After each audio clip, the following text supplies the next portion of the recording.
Señor presidente, en unos pocos minutos le dirán que ha tardado usted mucho, que ha tardado usted una eternidad en comparecer ante el Parlamento para explicar más que nada para explicar en relación con la crisis del COVID que estamos padeciendo, ¿no?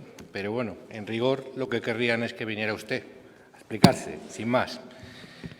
Esos mismos probablemente van a buscar comparaciones forzadas pues, con un personaje al que la ley obliga a solicitar del Congreso de los Diputados el refrendo de un estado de alarma que con su actuación ha venido ominosamente a agravar y a quien desde nuestra formación, aprovecho la ocasión, ya anuncio que vamos a hacer todo lo que esté en nuestra mano para llevarle ante los tribunales de justicia con el fin de que sea juzgado por la criminal irresponsabilidad de su Gobierno. Evidentemente, estas asimilaciones no caben, no son procedentes. No tiene usted esa determinación normativa que le obligara a comparecer en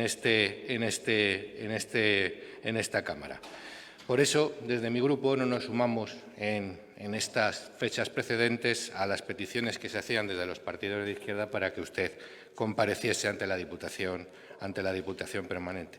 Pero es que además, y en puridad, y esto en fin, lo decimos con todo conocimiento de causa, entendemos que quizá este debate sea prematuro y me va a permitir que me ratifique en ello después de haber escuchado su intervención.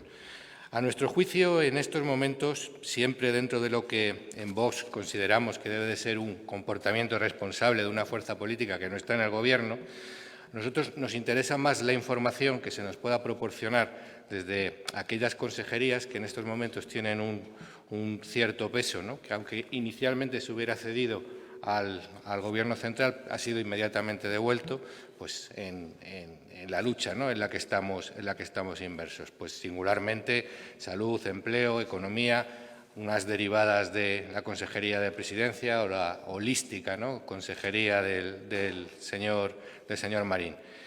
Nosotros pensamos que es pronto para cantar victoria y para hacer balance y por ello, bueno, pues también entendemos que quizás sea pronto para efectuar propuestas de futuro que tengan la necesaria concreción y para hablar de debate constructivo.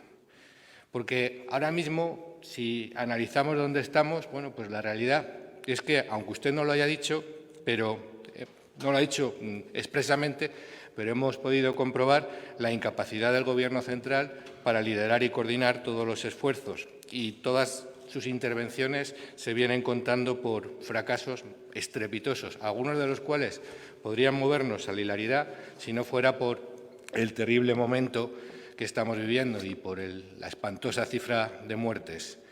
Sobre ese tema volveré más adelante. Y hablábamos antes también del vaivén de competencias. Compro yo, ministro, no, pero ahora mejor que compre la consejería porque yo no he sido capaz.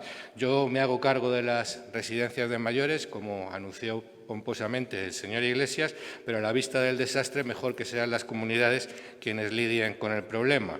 De la gestión de los ERTE, bueno, pues, en fin, la ministra de Trabajo ya intentó derivar en las autonomías su propia incapacidad cuando sabemos que el papel de estas es parcial y limitado y, además, según se ha explicado, pues han cumplido con creces.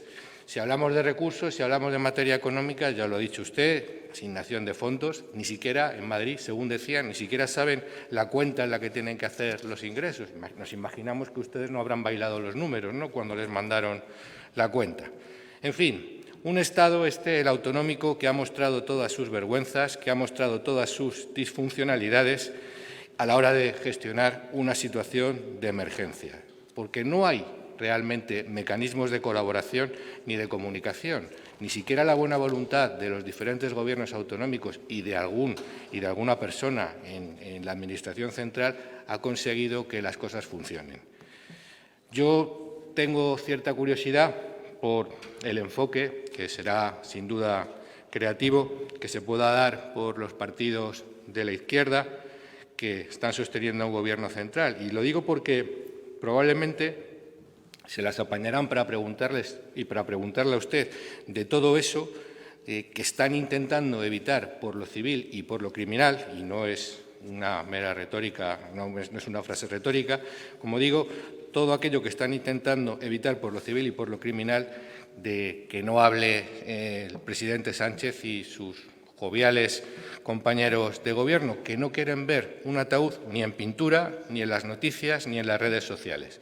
Circunstancias por la cual, en un ataque a la libertad de expresión y a las libertades en general, cargan a la Guardia Civil, pues nada más y nada menos que la indigna e ilegal misión de acallar las críticas a su gestión. Y con todos estos elementos, con una crisis sanitaria sin precedentes, con decenas de miles de fallecidos, agravada por una ausencia total de previsión, porque ¿qué previsión va a hacer el encargado máximo de la lucha contra el coronavirus, el señor Simón, que pensaba que no se iban a contagiar más que unos pocos? ¿Qué previsión va a hacer? ¿Cuántas mascarillas había encargado? ¿Cuántos EPIs había encargado? ¿Cuántos test tenía previsto comprar? Evidentemente, muy pocos. Y eso ha costado vidas, sin ningún género de dudas. Pues como decimos, una crisis sanitaria, un Gobierno que no lidera ni capitanea la gestión de la crisis. Ahora también están surgiendo escabrosas historias sobre comisiones que no sabemos cómo acabarán. Un Gobierno que ha intentado ocultar el número real de fallecidos y que incluso encarga series cómicas en la televisión pública para enmascarar el drama que viven muchísimos compatriotas. Un Gobierno que monitoriza a sus ciudadanos, a sus representantes políticos con un doal en forma de censura, limitando de forma intolerable nuestros derechos y nuestras libertades. Y un Gobierno que juega sucio y que ahoga financieramente a las comunidades autónomas. Usted lo ha expresado en reiteradas ocasiones a lo largo de su discurso. Y que, sin embargo, ha dejado la responsabilidad de la lucha, de esta lucha contra el coronavirus a las comunidades autónomas, ya sea por su propia incompetencia o, cuando no, por la inexistencia de una mínima estructura que le permitiera hacerlo. Y con todo esto, y no soy exhaustivo, y usted ha dicho incluso ha ido en algún caso algo más allá, nosotros le preguntamos qué más va a hacer falta para que se sumen a nuestra petición de dimisión del señor Sánchez. Porque ese es el verdadero homenaje a las víctimas, señor presidente. Sin eso, lo demás es contingente. Decía antes que volveríamos a hablar del número de fallecidos y al menos tenemos que reconocer que hasta la fecha, aunque no compartamos en gran medida ni el tono ni el fondo de esa parte de su discurso en la que de algún modo ha venido a glosar con cierta autocomplacencia su gestión, como digo, al menos hasta este momento creemos que ustedes no nos han ocultado información ni a los andaluces ni a las fuerzas políticas, y eso, en cualquier caso, sería un elemento muy diferenciador de lo que ha sido la gestión del Gobierno central. Pero eso por sí solo no basta para que nosotros justifiquemos su gestión. Que Andalucía haya hecho las cosas mejor que el Estado central no es un dato ni una regla de medir válida. Hablaba usted de hitos de anticipación. Nosotros el día 10 de marzo ya pedíamos un control de fronteras, también pedíamos un mando único en esta crisis y también hablábamos del estado de alarma. Nos dijeron de todo. En fin, ahí ha habido unos días en los que entendemos que se pudo haber trabajado. Lo decíamos antes, el Gobierno de Sánchez, tras la declaración del estado de alarma, quiso hacerse cargo de todo para finalmente, 2 o 3 días después, no hacerse cargo de nada. Y tampoco vamos a validar que la incompetencia del Ministerio de Sanidad, que ni está ni se le espera más allá de esas ruedas de prensa eternas, en la que ni siquiera se han puesto de acuerdo los modos de contar contagios y fallecidos, como decimos, no vamos a permitir que esa ineptitud se convierta en una coartada para camuflar los fallos propios. Si la comunicación con el Ministerio de Sanidad y las autoridades sanitarias es tan fluida y eficaz como ha defendido el consejero Aguirre, serán también varias las corresponsabilidades que habrán de asumir ustedes con ellos. Y ese va a ser un debate que, aunque quede hoy aplazado, más tarde o más temprano va a ser inevitable. Porque los andaluces tienen que conocer qué pudo hacer y no hizo la Junta de Andalucía antes del 14 de marzo, cuando se decretó el estado de alarma. Vivimos en un país descentralizado, donde las competencias de las comunidades autónomas son amplísimas y transversales, en lo jurídico-administrativo, en lo económico y en lo social. Consecuentemente, si ustedes, y así lo han explicado y publicado, y lo ha dicho usted en su intervención, si ustedes tenían un comité de expertos trabajando desde finales del mes de enero en este tema, en esta lucha, estudiando los efectos del coronavirus en todas sus vertientes, nosotros queremos conocer las actas de sus reuniones y las conclusiones y las recomendaciones que forzosamente habrán elaborado desde ese grupo de expertos para hacer honor a ese calificativo que, por supuesto, no ponemos en duda. Ustedes nos han trasladado datos y nos han trasladado información. Reconocemos que con la necesaria transparencia respecto del número de contagios, de ingresos y de fallecidos. De hecho, como usted ha reiterado, como usted ha dicho, efectivamente su modelo de contabilidad, digamos, que ha sido ahora asumido por el Gobierno central, por las autoridades sanitarias del Estado.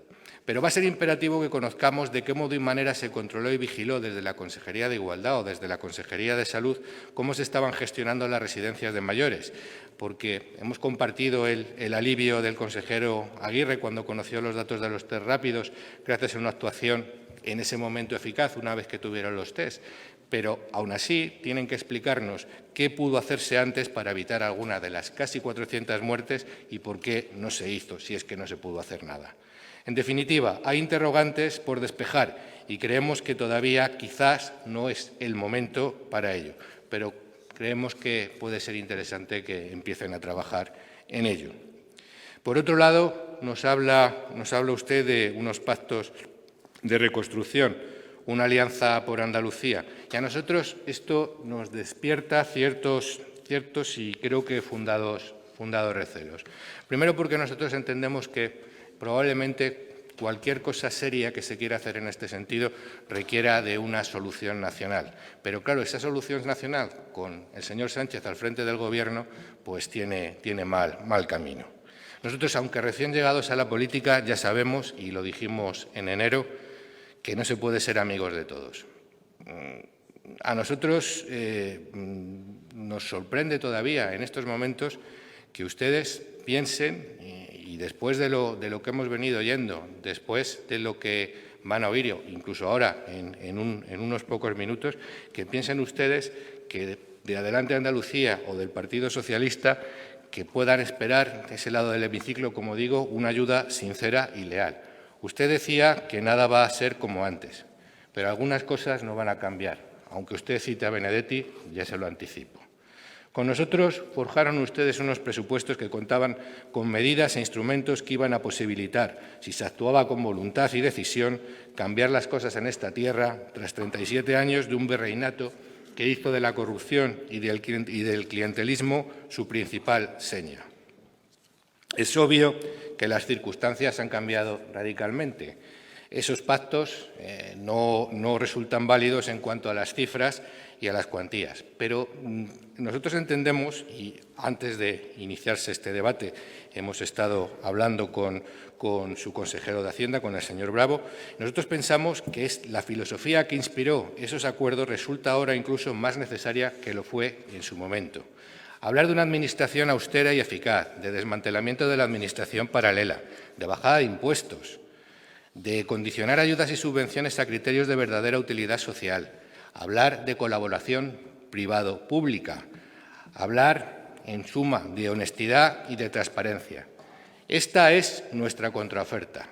Dentro de esas líneas podremos seguir colaborando con su Gobierno, tal y como lo hemos venido haciendo hasta ahora, y lo haremos, insisto, desde nuestra leal saber y entender, con todo nuestro leal saber y entender y con toda la lealtad que creo que hemos venido también demostrando. Mire, señor presidente, habíamos iniciado un camino en el que parecía que dejábamos atrás algunos tramos escabrosos y que empezaba a discurrir por un buen firme.